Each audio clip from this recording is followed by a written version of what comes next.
So welcome, good morning. As you all know, we are living through a global public health crisis. Every day things are changing, and so many of us are facing the challenge of how to keep providing victim services to incarcerated survivors of sexual abuse and sexual harassment, and dealing with how to keep our own communities healthy and safe during this tough time. So it's not lost on us that crisis assistance services were already overburdened before the outbreak of COVID-19 and are now facing an increased need for support during this pandemic. So we're here today to listen, to talk, to answer questions, brainstorm, and problem solve together as to how we can continue to support incarcerated survivors, even at this time. I am Matthew Van Winkle. I use he, him pronouns, and I am a senior program officer with JDI. I am joined today by my colleagues from JDI and CALCASA.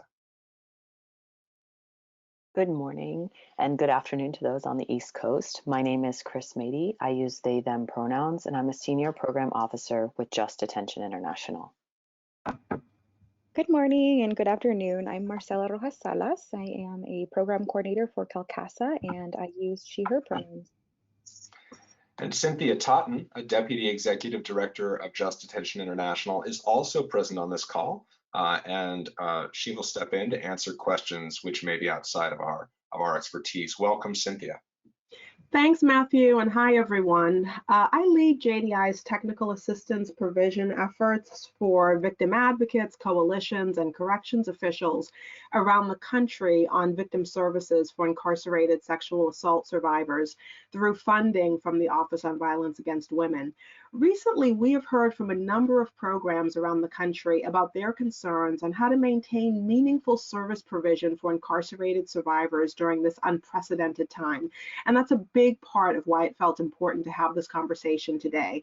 We'll let you know toward the end of the webinar how to get in touch with us regarding any technical assistance needs you may have beyond today's webinar. And I look forward to the conversation. Oh, and by the way, sorry, I use she, her pronouns. Forgot about that. Thank you, Cynthia. So just a little bit about CALCASA. We are the California Coalition Against Sexual Assault, and we're committed to ending sexual violence through a multifaceted approach of prevention, intervention, education, research, advocacy, and public policy. We provide leadership, vision, and resources to rape crisis centers, individuals, and other entities that are committed to ending sexual violence. And we really envision a world free from sexual violence. Thank you, Marcella.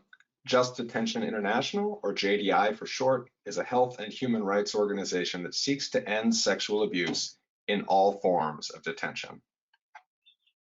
JDI carries out its mission by working with advocates, working with corrections officials, rape crisis advocates, and policymakers to make detention facilities safe, by promoting public attitudes that value the dignity and safety of people in detention, and by supporting incarcerated survivors of sexual abuse and sexual harassment.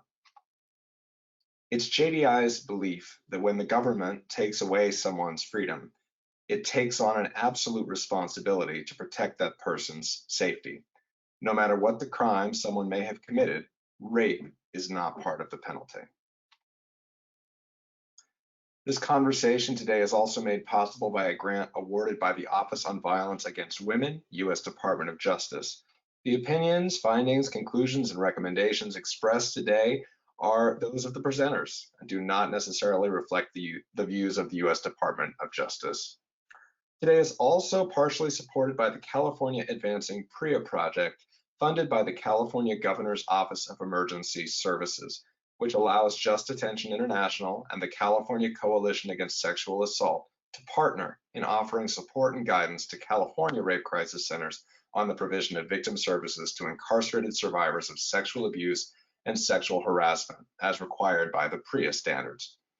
For those who may not know, PREA is the acronym for the Prison Rape Elimination Act, a federal law aimed at making all American detention facilities safer by requiring them to take certain steps to prevent, detect, and respond to sexual abuse and sexual harassment of those in custody. While you may hear occasional references to California's state prisons and county jails during this webinar, the basic information we're presenting today is relevant to all rape crisis centers with detention facilities in their service area, both in and outside of California, so relevant nationally. Please type any questions you might have into the questions pane of the control panel. We'll be monitoring them as we go, and we've allotted time for answering them later in the presentation. If we don't know the answer today, we'll follow up with you privately at a later time after we've had a chance to research your issue. The questions pane is also a place where you can answer share out questions that we'll be asking you. Thank you. So this is a difficult and stressful time, as we all know. And as always, we encourage you to practice self-care, especially now when the pressure is significantly greater. Take deep breaths, step out as needed, doodle, color, stand up and stretch, whatever's going to help you feel centered and with yourself today. Please use those best practices during the webinar and in the time to come to keep yourselves and your communities healthy. So let's begin with a check-in question. What are you doing to take care of yourselves? We would love to hear. You can use the questions pane of the control panel to let us know. Going on hikes, yes, I think we're doing a lot of that. Exercise, excellent. Drinking lots of coffee. Having a daily yoga practice, working in the yard, taking walks with dogs. Walks at sunrise, wow, yeah. Coloring and reading. Video games, yeah, absolutely. That's a thing that we can do. Learning to cross stitch, that seems very useful, very practical. I'd love to see some of the results there. Cooking, new recipes, yeah. I'm laughing just because so many of these are things that are also a part of my life now that are in the last 3 weeks. Maybe not cross stitching, not yet, but we'll get there, I'm sure. Podcasts, phone calls, staying in touch with loved ones. Oh, and someone actually took this opportunity to adopt a dog. Congratulations to both of you. Rollerblading, yeah, this is just absolutely great. Music, journaling, burning candles, going on Pinterest and crafting, baking sweet stuff. Oh, I love it. Yeah, we made cookies and cupcakes with our kiddos over the weekend. So these are great suggestions, and please continue these practices. It will sustain you for the long run. In our follow-up email, which you'll receive, you should be receiving it about an hour after the webinar ends today. We're going to be including some resources that we hope will also be helpful for you in terms of your own personal self-care. Not all of them were developed by JDI or CALCASA, but we've taken a look at them and thought that they could be useful for you. So look for those later. Thank you. So lockdown comes to the outside community. Lockdown in quotation marks, of course. Because for us in the community, everything suddenly seems to have changed. We don't feel we have the same freedom of movement that we're used to. We don't have the same access to resources. We don't have the same chances to connect with loved ones when we choose. These are things that never used to seem like they were in doubt or might go away. So this has been a harsh awakening for us into a time that seems a little less certain. But we should be wary of equating our current experience in our homes with the daily reality that's faced by prisoners in the United States. Because the reality is, spending a day in our homes, I'm sure all of our homes have a window, television, a private toilet, and we have some measure of control over who comes in and out. That means that we still have a huge amount of power, power that is always and continues to be denied to US prisoners. Imagine that you've been told to shelter in place in your home and you're worried about becoming sick. So you follow the instructions of medical professionals and local government, and you wash your hands for 20 seconds. You stop touching your face. You stockpile food, and you avoid leaving the home except when necessary. However, every day, a line of professionals and neighbors simply walks through your space, walks through your home. You don't know where they've been, and you can't ask them if they're sick or when they last washed their hands. The cruel irony is that at a time when those of us in the community are being empowered to keep ourselves safe using such simple behavior changes, those in detention are being denied the agency to make such simple, possibly life-saving changes in their habits. This much remains the same during the COVID-19 era. Incarcerated people are still the first to be forgotten and made invisible. And incarcerated survivors seeking to heal from sexual abuse and sexual harassment still need our help. So we're here today to beat back the darkness and find ways to continue to support all survivors, even those who are incarcerated. It's moments like this present one of uncertainty which really put our values to the test. Do we support survivors? All survivors? This is a screenshot, and I apologize for it. This is a screenshot of comments in response to an online article about COVID-19 spreading in detention centers, where people don't have the option to take these simple life-saving measures to preserve their health and prevent infection, and where a significant percentage of people are already immunocompromised. You know, we hear a lot of stories about communities coming together during tough times, but the same bias and a sense of human beings being expendable and getting what they deserve still persists when it comes to America's prisoners in prisons and jails. No one operating a rape crisis hotline has hopefully ever answered the phone by saying, "Before I help you and hear your story, can you please share with me any actions you've taken in your life which you now regret?" To do so would be deeply wrong and invasive. The survivors who will reach out for help from within facilities are well aware of how they're perceived by those outside, regardless of whether they were convicted erroneously or are still awaiting trial. The fact of where they live is allowed to say more about how we see them than their own truth.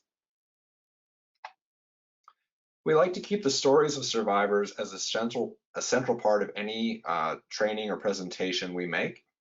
And this is Tom Cahill. Tom Cahill was gang raped and beaten while detained at a Texas jail. He had been arrested for civil disobedience after participating in a labor strike. Tom is now a veteran human rights advocate committed to confronting, challenging, and correcting social injustices.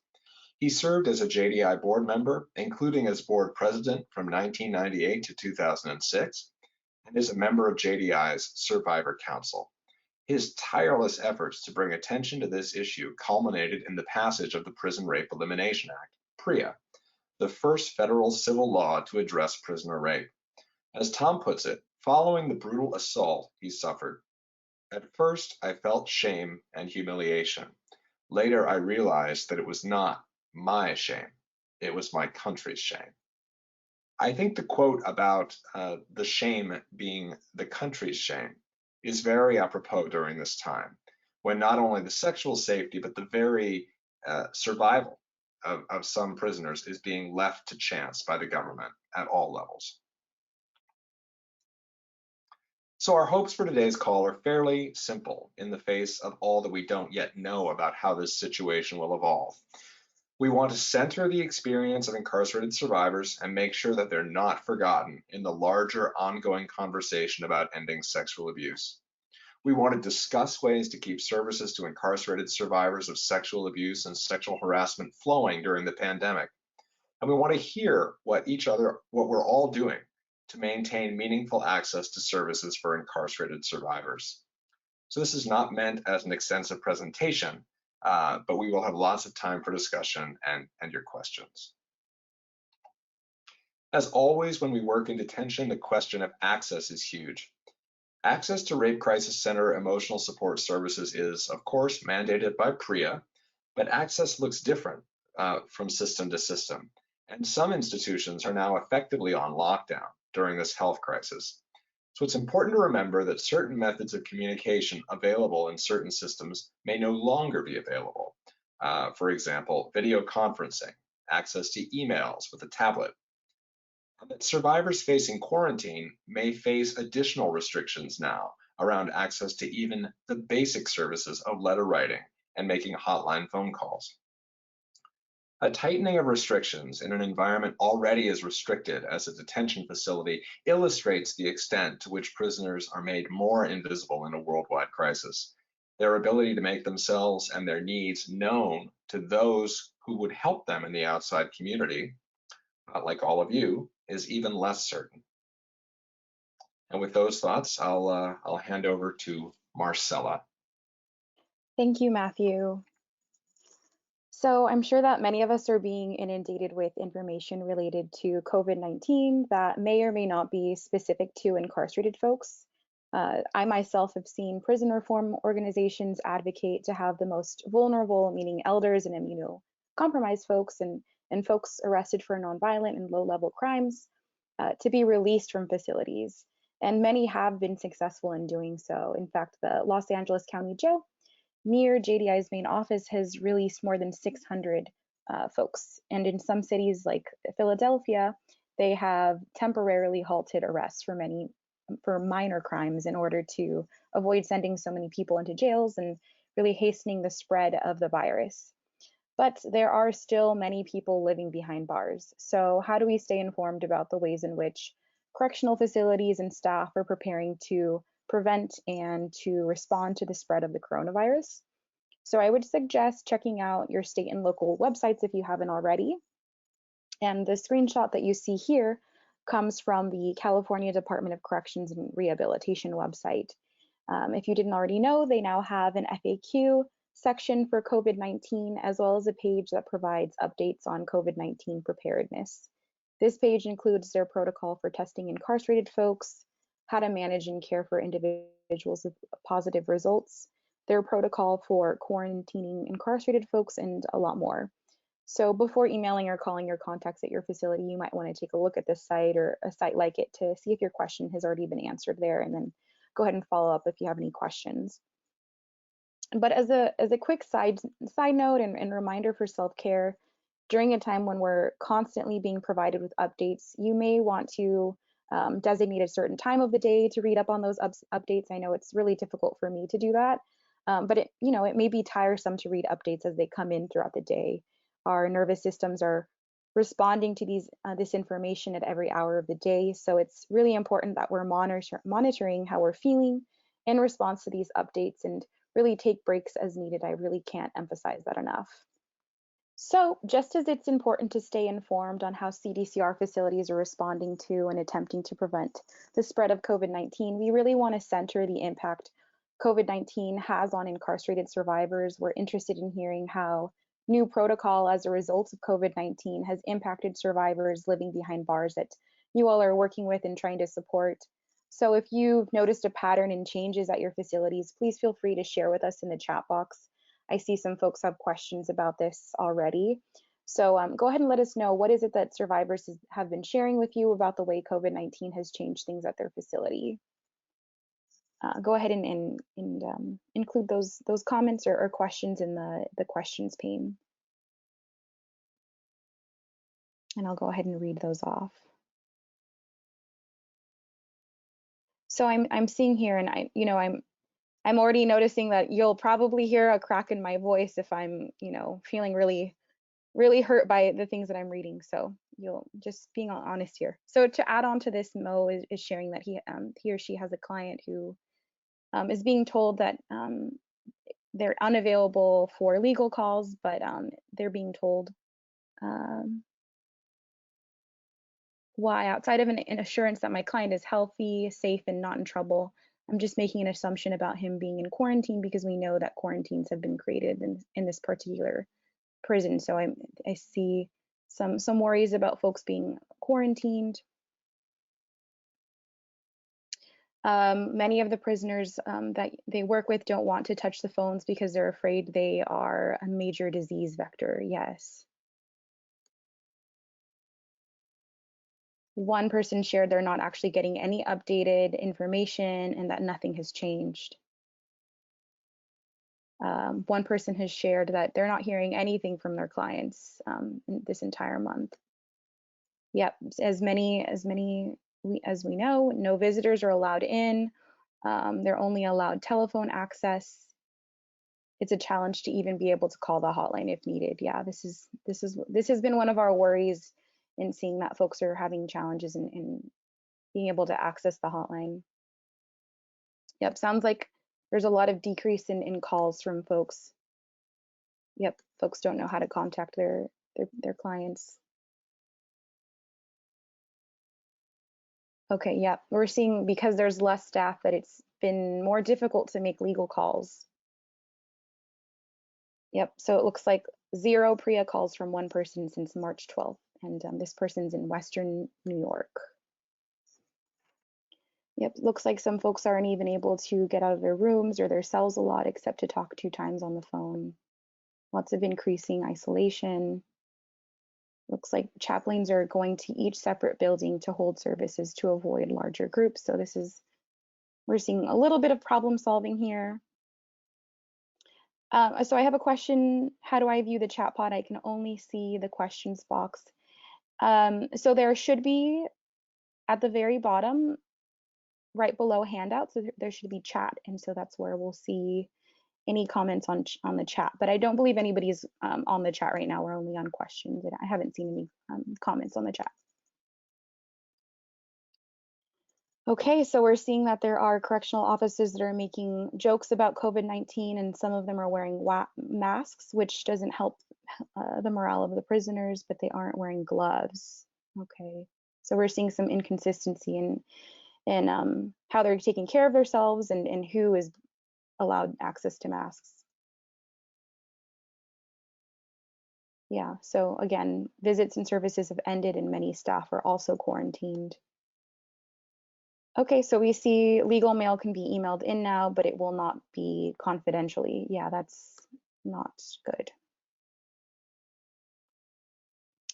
Looks like clients are being told different things about possible quarantines, which restrictions that there are, and if people in the facility already have it or not. So lots of miscommunication or lack of communication. Okay, so some folks are having to get their trays, their food, and going back to their rooms, but not allowed to leave the floor. Okay, thank you all so much for sharing. I know it's really hard to read these things off, so I can't even imagine how difficult it is to not be able to be in contact with folks that you've been supporting for, you know, days, weeks, months. So let's see how we can go ahead and problem solve with each other. Thank you all again for sharing. I wasn't able to read all the responses, but it seems like we're seeing a lot of patterns of more isolation, less staff. And so I'll turn to our next slide here that speaks sort of on what you already were saying. So as we know, visitation to facilities has been halted until further notice. Friends, family, and even some CDCR staff are no longer able to enter the facility.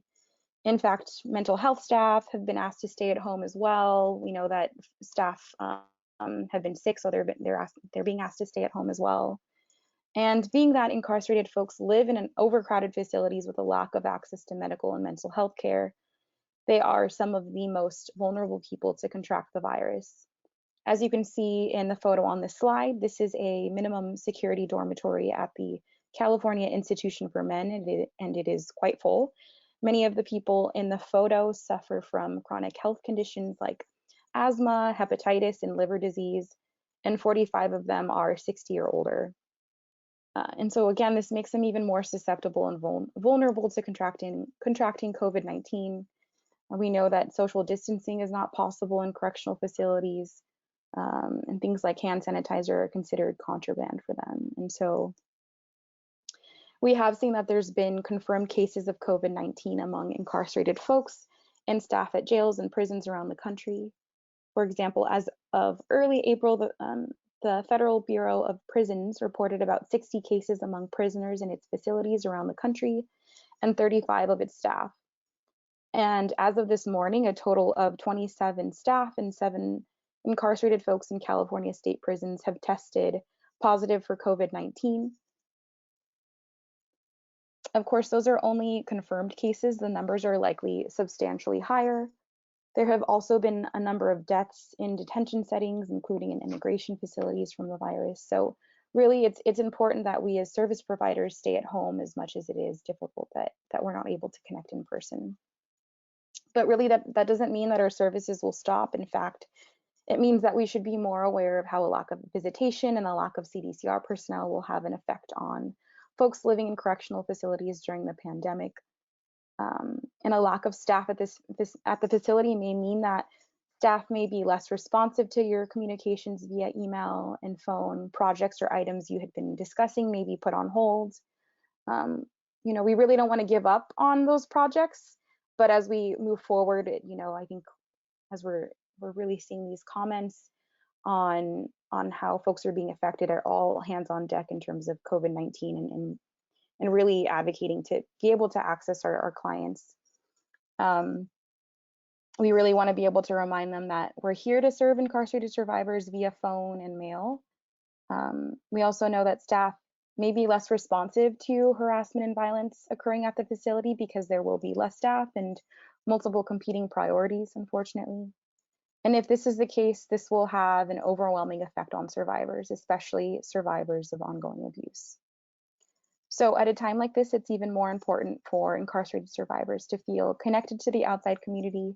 Letter writing and hotline calls will be even more important way for incarcerated survivors to remain connected to you. And we're seeing that, we're already seeing barriers to accessing this means of communication, and we're seeing these restrictions are being imposed on folks, like some of you have mentioned. So now that we've discussed barriers survivors and advocates have encountered as a result of the pandemic, I'm curious to see which services are still readily available at your agencies, and for those of you that provide victim services to survivors living behind bars, what kind of services are you able to provide during the pandemic? And I realize after reading all your comments, you may be trying to provide these services, but maybe they're not, folks aren't able to access them. So I see, lots of letter writing, lots of hotline calls as folks are responding. If folks are responding other, I'd love to hear what other services you're able to provide or advocacy that you're able to provide. So yes, it looks like about 32% of you have voted. About 50% at this point are still able to provide letter writing. Hotline calls is at about 84%, and we've got some folks responding and saying that they're able to provide forensic exam accompaniment. And I'm curious, I'd like to hear if folks are doing forensic exam accompaniment in person or if they're doing that via phone. Yeah, okay, so it sounds like some folks are working on setting up telehealth for crisis sessions. Yeah, and then unfortunately we won't be able to do that in all of the facilities, but I'm happy to hear that some folks are able to. Okay, so the final results are in. We have 46% of folks are still able to provide letter writing, 81% of folks are providing hotline calls, 24% are doing forensic exam accompaniment.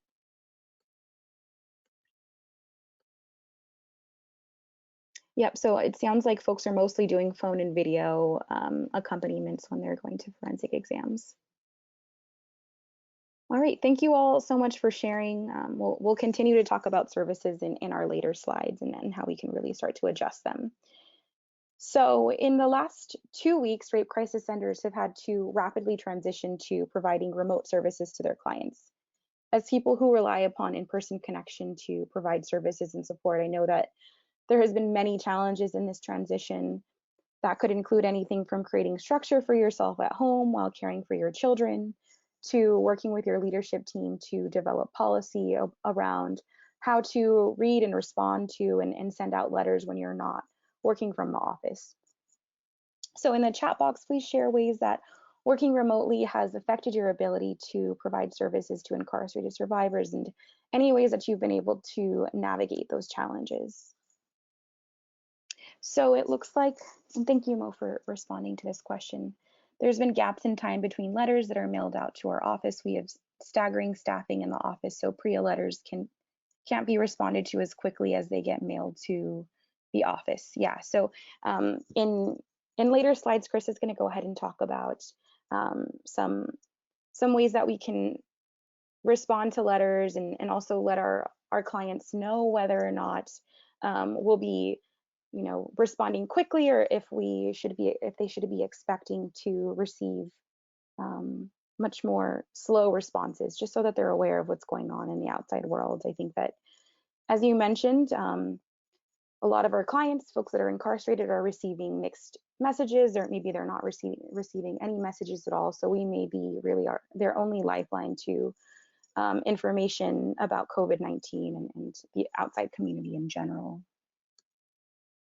Okay, so I'm seeing that some folks have not been able to connect with many of their clients, either because they're not responding to letters or because they were released early. So I see we're already seeing the effects of being released early, and it's that'll be, we're happy to see that, but also it may be challenging to connect with them after that. So that'll be something to keep in mind for us. Yeah, thank you, Sasha. So she says she's keeping open communication and ongoing contact with all the PREA coordinators. Yes, that's important. Okay, so I see one person has shared that their office shares a building with other businesses who have closed the area. Our mail is regularly delivered to. Legal letters don't have somewhere to go at the moment. Oh, goodness. Yeah, that's challenging. Yeah, okay, we're seeing that working remotely has made our services with incarcerated folks virtually non-existent. Our main service is a weekly meeting folks at the Juvenile Detention Center. Each week, 2 prevention educators would go to discuss healthy relationships and other topics. This has ended, and my center has not created an alternative. Okay, we're seeing that attorney mail is difficult from home because of the requirements for the envelopes.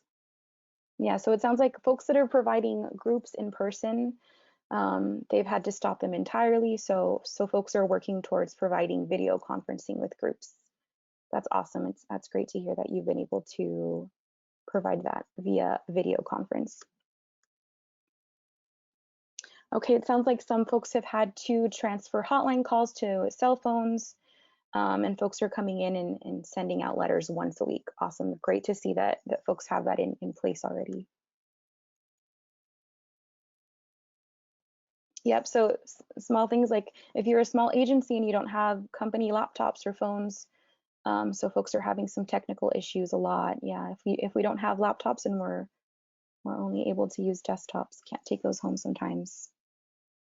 Okay, so it sounds like some folks have, because they're not able to enter the facilities, they're contacting staff and leaving brochures with the staff to give out so that people are aware of their services, but they say they haven't found a great way to get around that limitation.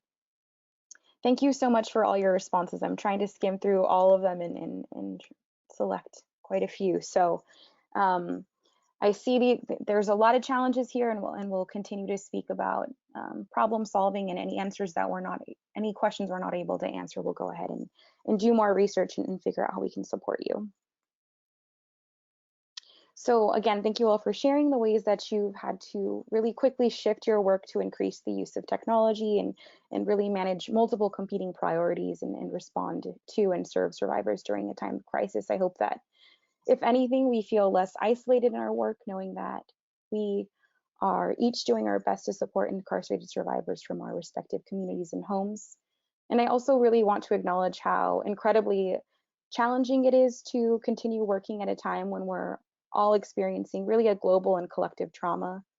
And although care work and service work is often devalued, we're seeing just how essential our work is to supporting all survivors through healing and recovering in times of crisis. So now I'll pass it on to Chris so that they can discuss ways to adjust our services to serving incarcerated survivors. Thank you, Marcella, and thank you to everyone that has already put some input in about how they've adjusted the services that they have been providing to incarcerated survivors. And I know as we continue to provide these very important services to those who are behind bars remotely, it's really important to think about how we might need to alter them at this time so that they can get the services that they deserve. A big question for advocates and agencies right now, especially in states where there are greater restrictions on movement, is forensic exam accompaniment. And we encourage you to follow any and all the protocols that your agency, state, and coalition has put into place.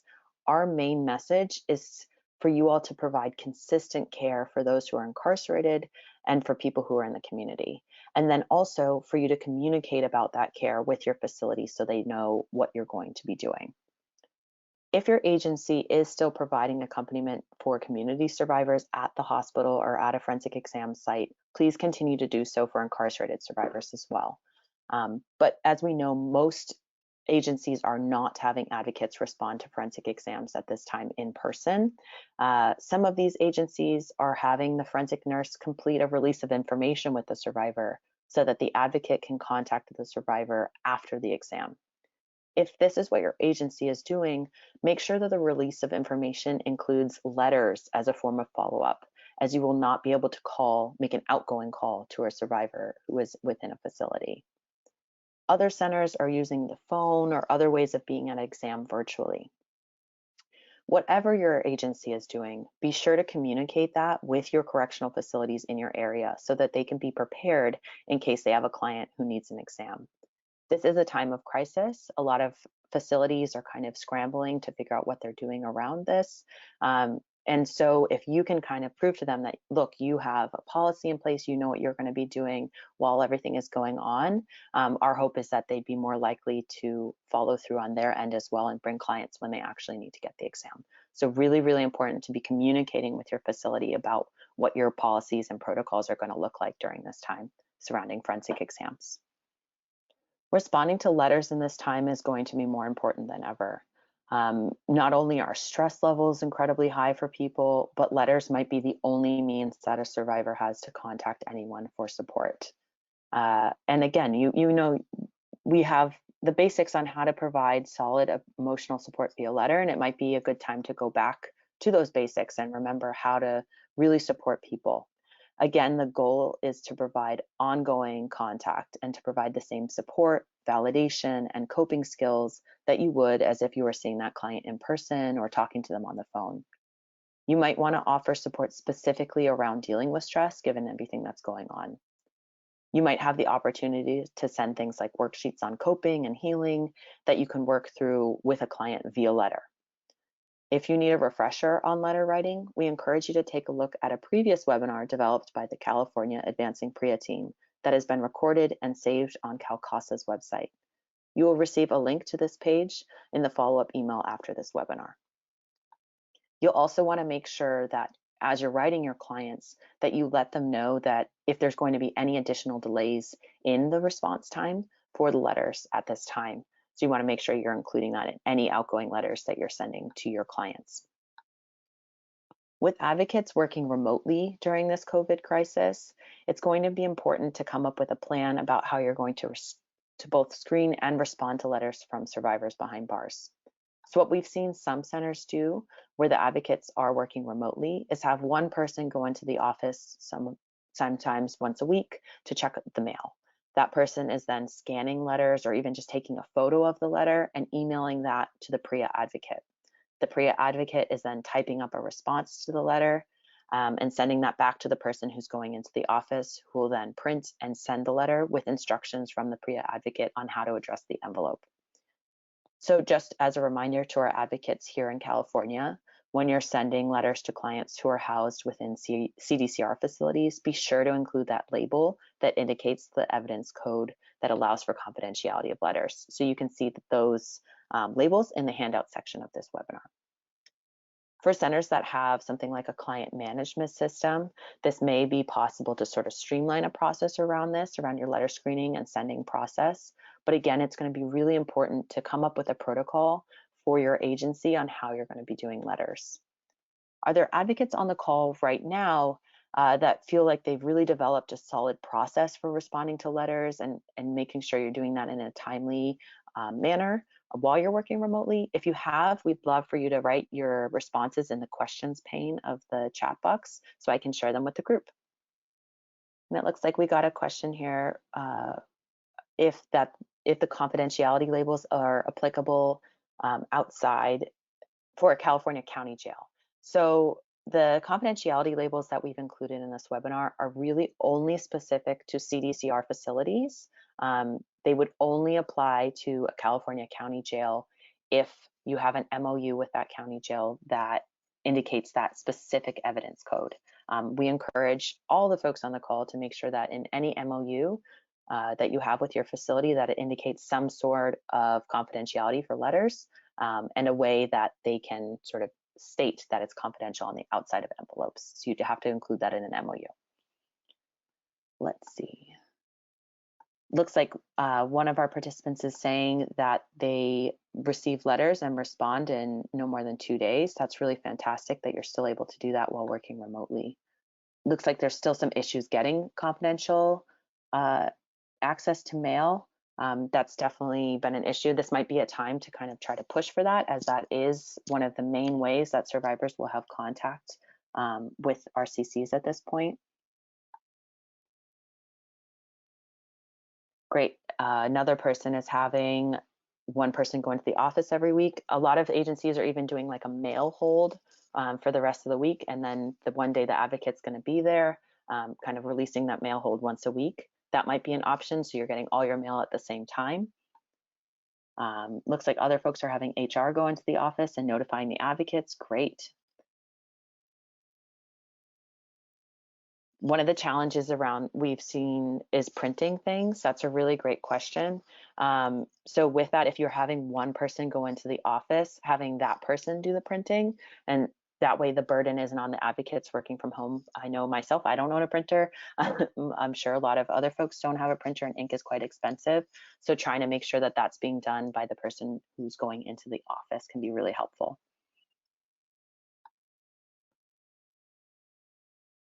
Perfect. Thank you for all of these responses.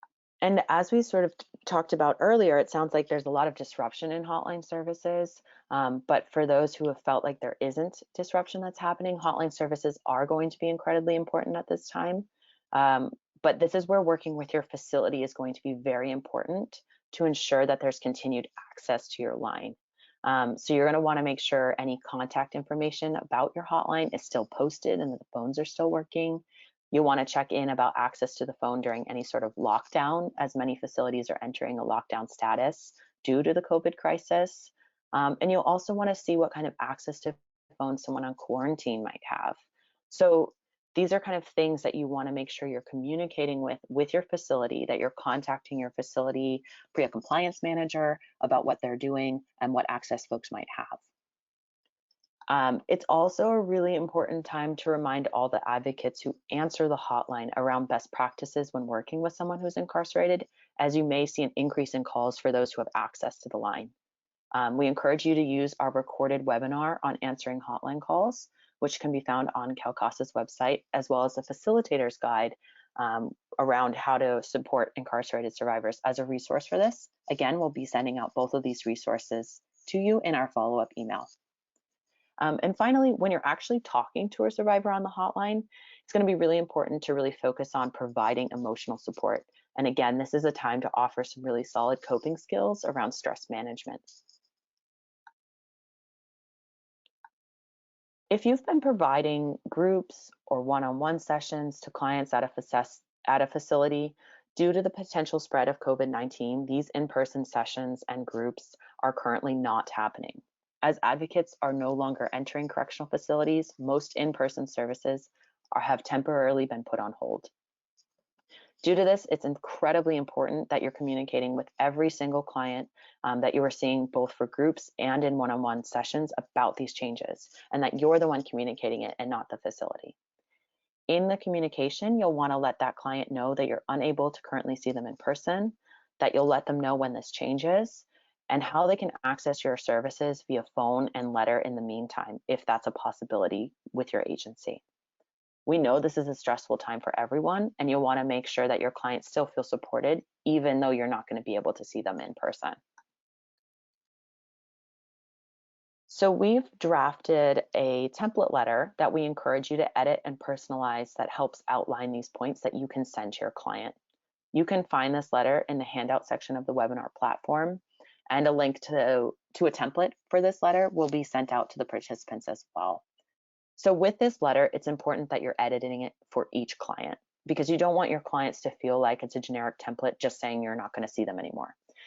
Be sure to include any sort of information that really shows that you care about them in this time and that reflects the sessions and groups that you may have already done with them before.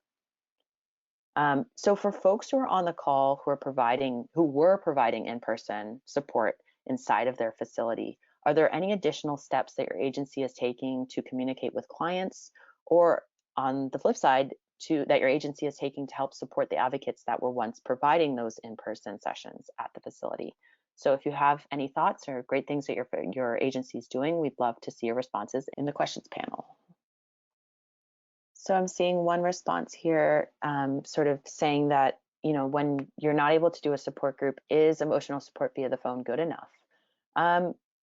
And I think because groups aren't happening right now in facilities, that advocates are no longer able to enter facilities, which makes a lot of sense because we don't want to be spreading COVID-19 to anyone who's incarcerated or to our clients. Obviously, it's not as good as doing a support group, right? In-person services are sort of like the best. But in the time when we can't be doing them, sending letters and doing emotional support via phone might be our only option. So it's sort of better than nothing. That's sort of our theory on that one. It looks like we have Jennifer here, who's been sending letters and packets with self-addressed stamped envelopes so that they can write back and keep the communication going. So important. If you have the ability to do that with your agency, this can be very helpful, as a lot of folks might not have access to stamps and envelopes. So really great if that's something you can do, even if it's only for this short period of time. We have some folks sending inspirational books. So yeah, great idea to send sort of, if you were doing in-person services, especially because you kind of were already going above and beyond, thinking about some really comprehensive materials that you can send to folks, and also thinking about if there's a way that you can send things that can be used by folks who may not have higher literacy levels. So making sure that it's accessible to everyone that you're sending it to. Yeah, so for some facilities that don't permit stamps to be mailed in, stamps might not be possible to send in. Sometimes if a stamp isn't allowed, you can do like a pre-stamped envelope, not with the actual physical stamp, but it's sort of the kind that's already on the envelope, which might be difficult to access at this point, given our limited ability to move around. Anything else that agencies are doing to help communicate with their clients about the fact that they can't go in and what they're doing in the meantime? Yeah.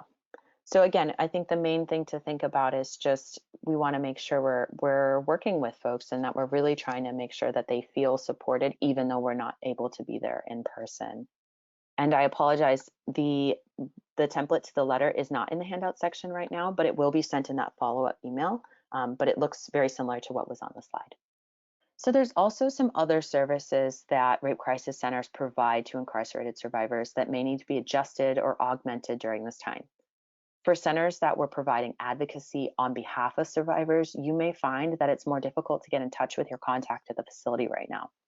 It might be helpful to check in with them as soon as you can, one, to just see how they're doing with the crisis, but also to see how they would prefer for you to contact them with everything going on.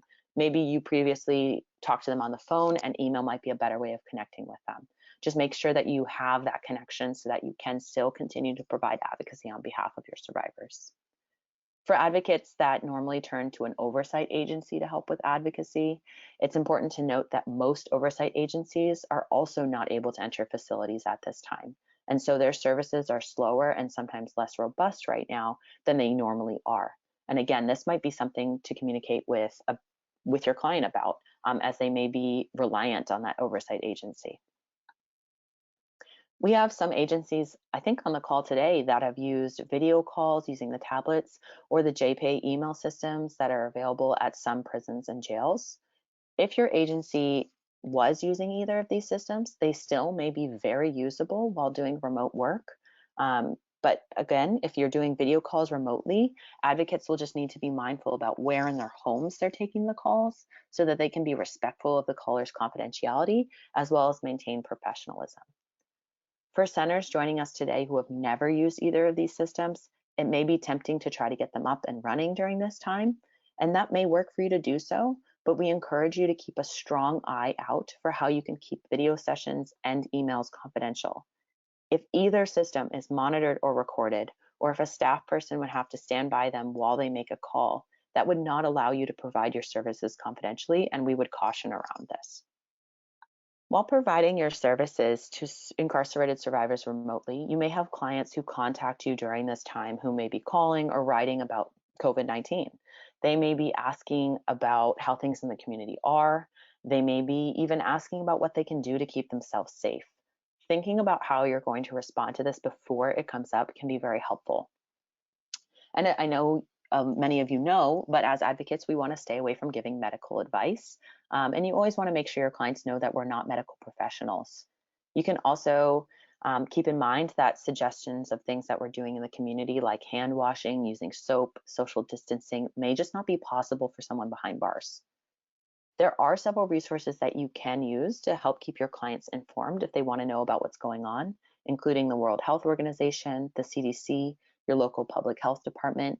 You can also use the National Commission on Correctional Healthcare, who have developed a specific COVID-19 webpage that has information that is specific to the detention setting, and we will be sending that link out in the follow-up email. Does anyone have an example of what they said or written to an incarcerated survivor about COVID-19 that they felt was very helpful, that you would like to share with the folks on the call today? If anyone has anything that they've communicated with a client, especially someone who's incarcerated, about the COVID-19 crisis, about maybe what's going on in their community if a client asked, or a letter that someone wrote asking how they could keep themselves safe, any responses that you've given to clients, we'd love to see your answers in the questions pane.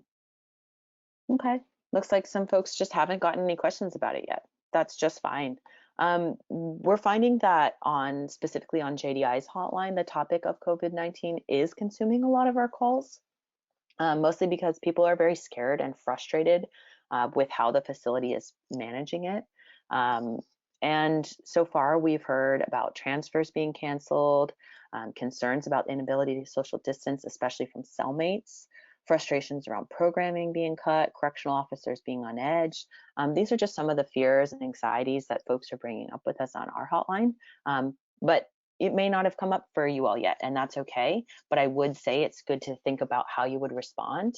We err on the side of, being okay with sharing what's going on in the community, because a lot of people are getting misinformation. So it's really, really great if we can inform them using the resources that I mentioned above. But again, I think that this is one of the main reasons that we can really focus on stress reduction at this time. We can focus on emotional support, which is what, as advocates, we're trained to do. So what kind of things would you be able to offer to a survivor to help reduce stress at this time that would work for someone who's incarcerated? Please write your responses in that questions pane. Yeah, so we're seeing here that someone is talking about using facts and not fears, and really normalizing that we're all going through this together while acknowledging differences. Great. One person said they really are focusing on emotional support rather than medical. Make sure people know that it's a unique situation, but we can get through it. Great. Just stating that there's an end to it. Yeah, that this isn't going to go on forever. Really making sure people feel connected and not isolated. Really, really important. We have someone here that uses guided imagery or imagining a safe space. That can be really important, especially when a lot of folks don't feel like they have a safe space inside of a facility. Make them feel connected to things outside of the community. Absolutely. Using journal prompts, that can be really great. Ideas for gratitude, definitely an option. Great. Yeah, these are some really wonderful ideas. Thank you for your responses. And I think, again, as advocates, it's always important that we're focusing on emotional support and how we can really provide that during this time. Sometimes it isn't giving or saying exactly the right thing, but it's really being there to validate the fears that people are having, and maybe offering up with some coping skills that someone can use during this time. Thank you for those responses. So I'm going to turn it over to Matthew now, who's going to go over a few resources before we open it up to questions. Thank you very much, Chris, and thank you, Marcella, and for all of these great suggestions and questions we're hearing. We want to make sure before we kind of continue the discussion and the interactivity, we want to make sure that you're aware of some tools and resources that have already been developed that might help support your work. This toolkit that you're seeing here on the screen was developed specifically for advocates who are partnering with California's state prison system, the CDCR. However, with that qualifier, it still contains information that would be relevant to any victim advocate in the country beginning to work with incarcerated survivors. It has things like the template MOU, a huge endnotes section with great links, great ideas, including some protocols that were developed by rape crisis centers to guide their work with detention facilities. The toolkit includes information on vulnerable populations, who is most in danger inside, and we really feel strongly that this is a good kind of one-stop for a lot of beginning the work. And in addition to that, we know that training at agencies is also very important. So for that, we've created a facilitator's guide with a complete script. It is turnkey, and corresponding presentation slides that can be used to train advocates at your agency.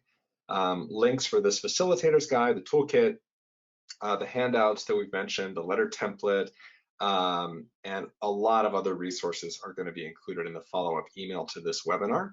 And they are housed ongoing at CALCASA's website at the link I shared previously. So we hope that those will help guide you also.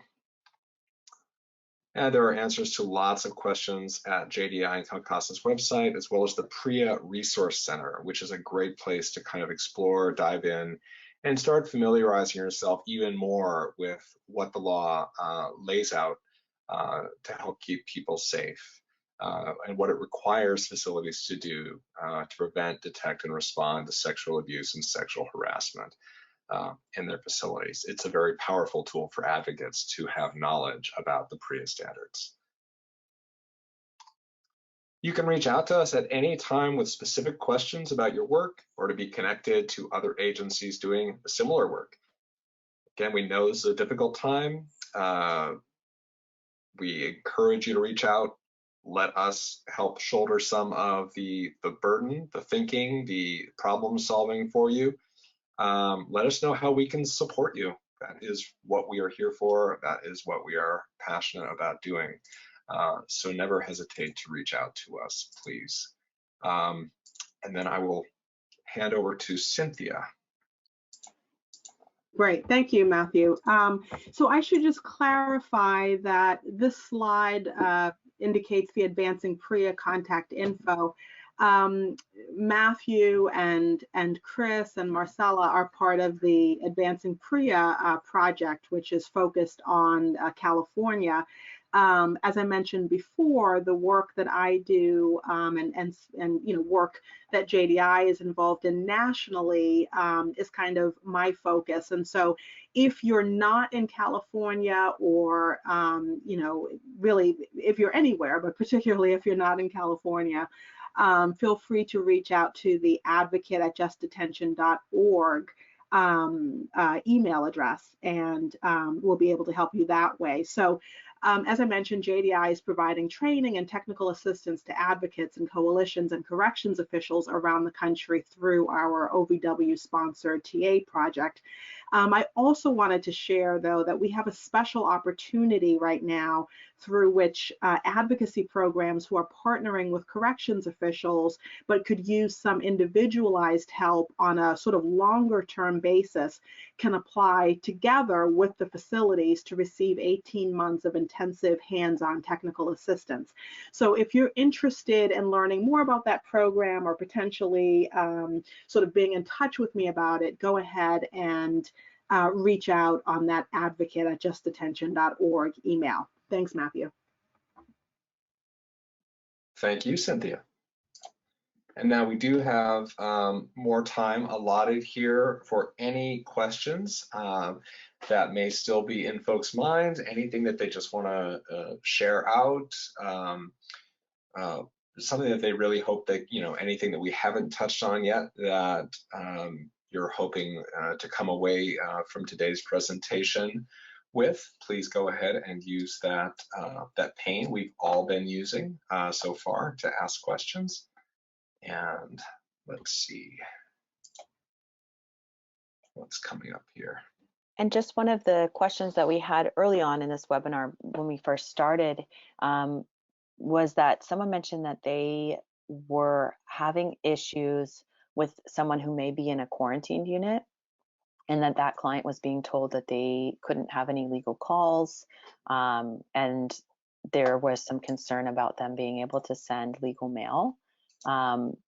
This is a really troubling situation. So I think when you're hearing about any kind of rights violation, really working with, if you can, with your facility to try to advocate on behalf of someone's rights, reminding them of what those rights should be, that they should still have access to these basic things. And if you have an MOU with the facility that states that someone should have phone and letter access to your agency, you can use that MOU as sort of backup as well. If you're still having issue, I always say, you can go up the chain.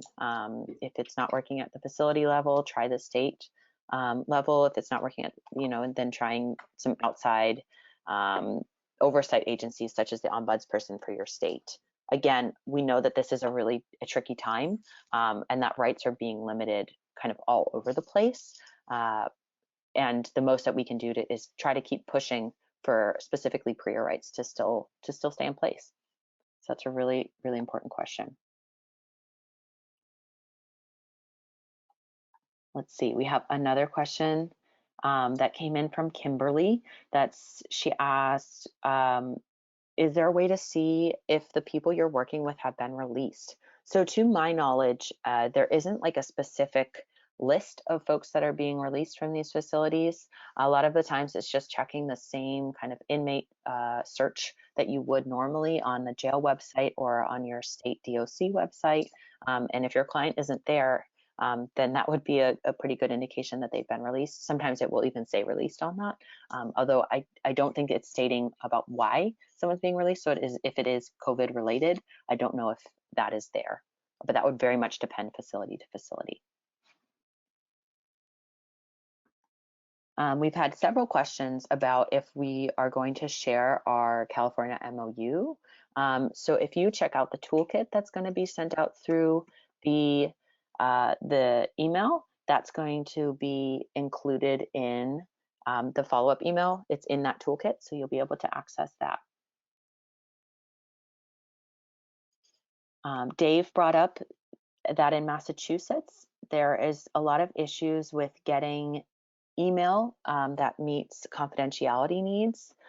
This is a problem that we've seen sort of across the country with lots and lots of facilities. And Cynthia, I don't know if you have something you want to share with Dave specifically regarding confidentiality in email programs. No, I mean, I think that is a common reality that email communications often are not confidential.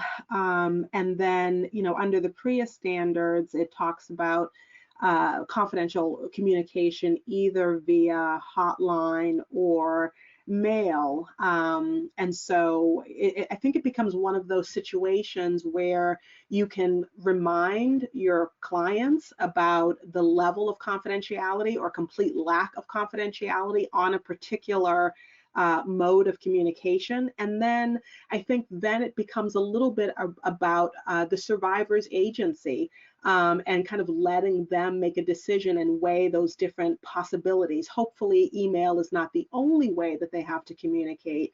And I know that there are sometimes concerns around confidentiality when it comes to letters as well, especially in the current moment. But I think if you kind of remind your client about the lack of communication, or sort of what the status, is on those communications, they can decide, okay, but you know what, I feel safer using email because I'm able to do that without folks hearing me the way that would be involved if I were on a hotline call. They can kind of weigh what works for them. But definitely, Chris or Marcella in particular, if you guys have other thoughts just based on your own, on the ground experience, I'd love to hear that too. Yeah, I think you're right, Cynthia. It's a tricky one. Yeah. And it's really just facility by facility. And the more that you can press to do it, there is a way for them to make it confidential, just like they make phone calls confidential. It's a long process to get there. Okay. We had a question from Tatiana, who asked if providing counseling services to an incarcerated survivor, even if a correctional officer is present, is it worth it, as it wouldn't be confidential? So I think that's a tricky question. I think it depends on the survivor if it would be worth it. For some people, that would be a dangerous situation. So you might be causing more harm than good. And also, a lot of the funding that rape crisis centers get does mandate some level of confidentiality. So you might be violating your funding requirements. So that would be really important to check in on that. I think with that, it might be important to talk with your facility, and really just impart upon them the need for it to be confidential, and that's in your requirements for your funding. It's also in the requirements in some bit in the PREA standards. So just really thinking about what that could look like. But that's really an agency decision if it's worth it or not. Looks like we have another question here about if we would advise an agency that had an audit scheduled around April or May, and what to do around audits. Cynthia, do you mind talking to what's been said around moving audits and things like that? Yeah, to my knowledge, I don't think many, if any, audits are going to be happening right now. My understanding is that they're very likely being postponed because of all of the kind of risks that are inherent in having the audit team go into the facility, and as you guys talked about before, potentially exposing, in particular, given how vulnerable so many incarcerated folks are, how many of them have compromised immune systems to begin with. I think that there really is a tremendous risk there, not only to the auditor and their team, but also the folks who are incarcerated. So for the most part, I think what we're seeing there is that they're being postponed. We have a question here. I think my audio went out. I'm sorry about that.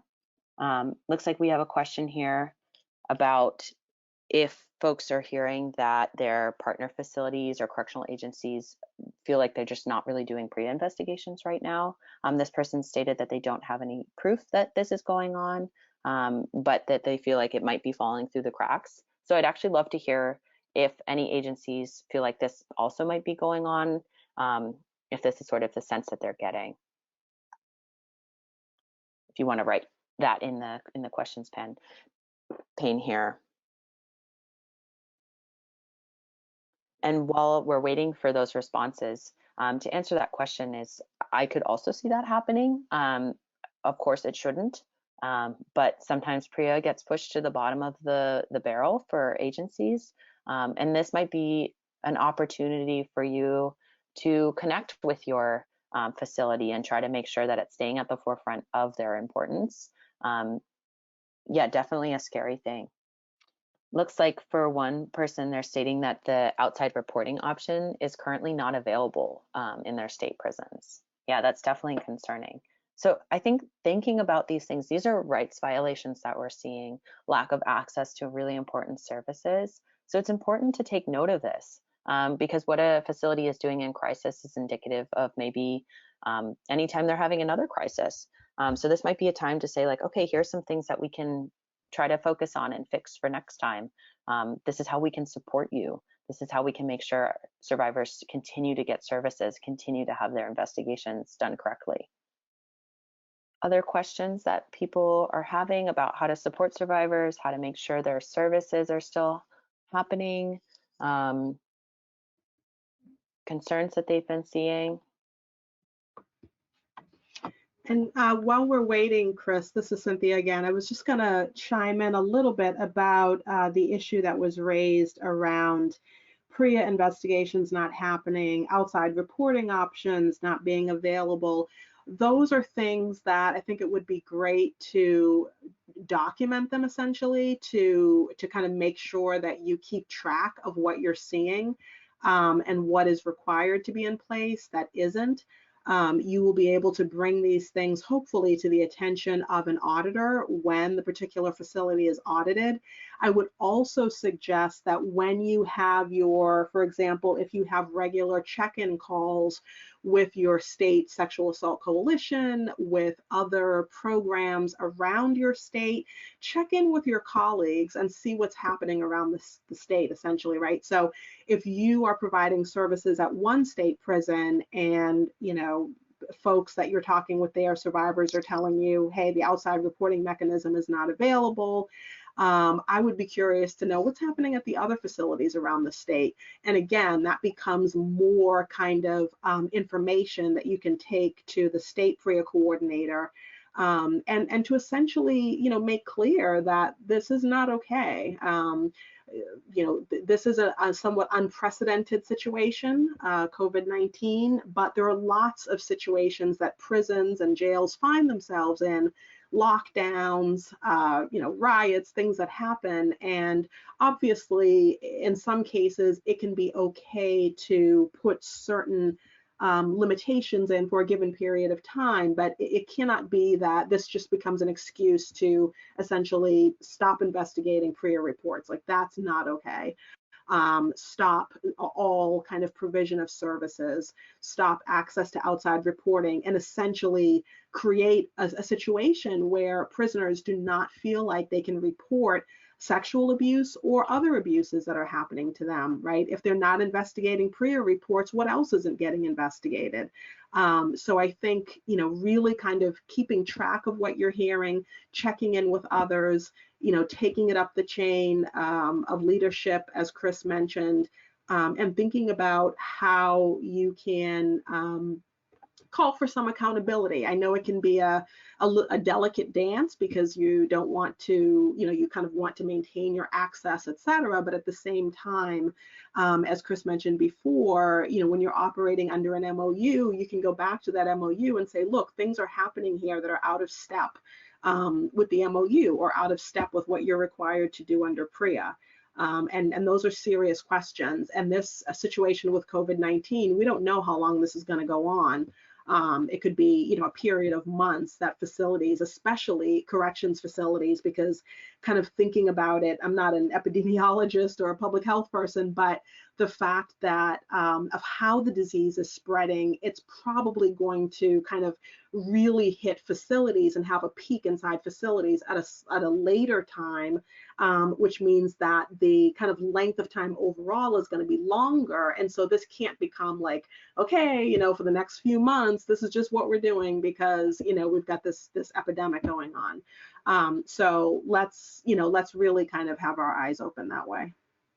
Thank you, Cynthia. I also wanted to just give a quick shout out to Susanna, who's on the webinar and who has reached out about being able to capture the information that advocates have been sharing about how really that folks that are incarcerated are not receiving the treatment that is necessary, not receiving the services necessary, and that she's a human rights commissioner for the United Nations. And so we're trying to figure out on the backside how to capture all of this data and information that advocates have been sharing with us to be able to share that with you, so that you can continue advocating from really an international level. So we did receive your email, and we will be reaching out to you and figuring out a way to really capture that information and provide you with that. I'm not seeing any more questions. If we didn't get your question answered, you know, it's just that we missed it. It's not that we didn't want to answer it. So please continue to write them in if you have them. But if you don't have one right now, again, reach out to us using the advocate@justdetention.org, and we will, you know, try to look up what we can and give you some information if we have it. So as always, reach out to us. Before we close out, this is Cynthia again. Can I just mention two other items that we're seeing? So one is to kind of keep in mind the kind of very big and small ways in which COVID-19 is affecting the lives of incarcerated people. You know, we are hearing from incarcerated survivors that despite the fact that, you know, as Marcella pointed out during the webinar, hand sanitizer is considered like contraband, right? So folks don't have access to that.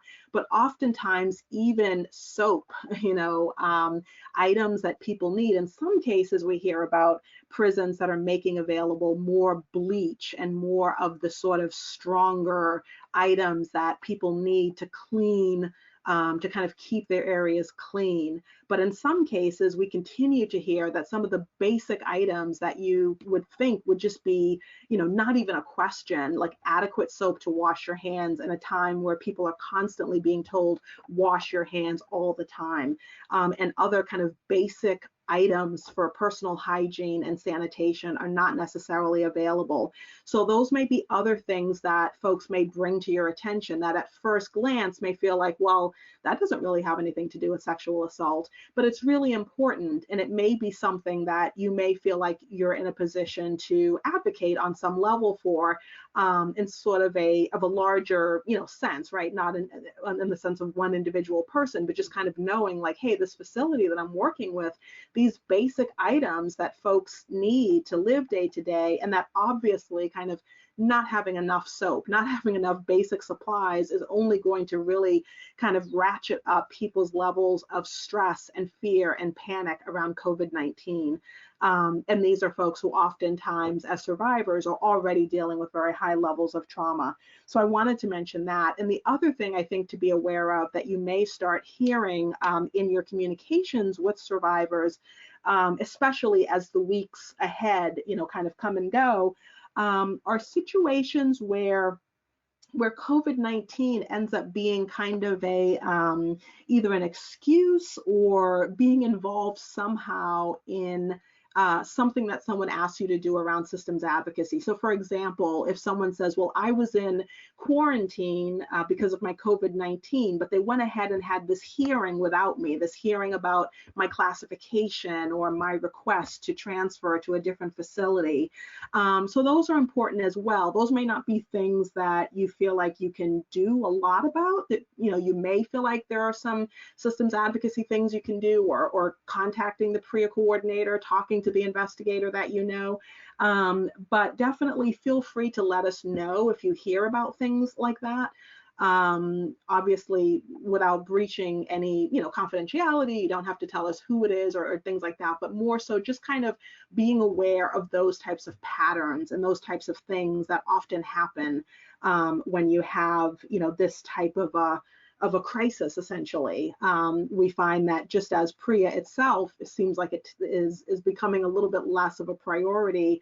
Oftentimes people's kind of sense of their own individual rights and their ability to advocate for themselves or just to stand up for themselves in the context of, you know, a hearing or something about their situation within the facility, that's also really important. So I just wanted to raise that as well.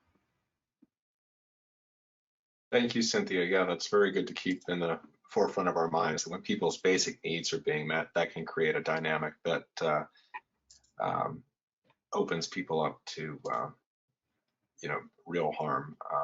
this will conclude today's presentation. We want to thank you all for your time. Please stay in touch with us with any questions, and please take care of yourselves and your loved ones during this time.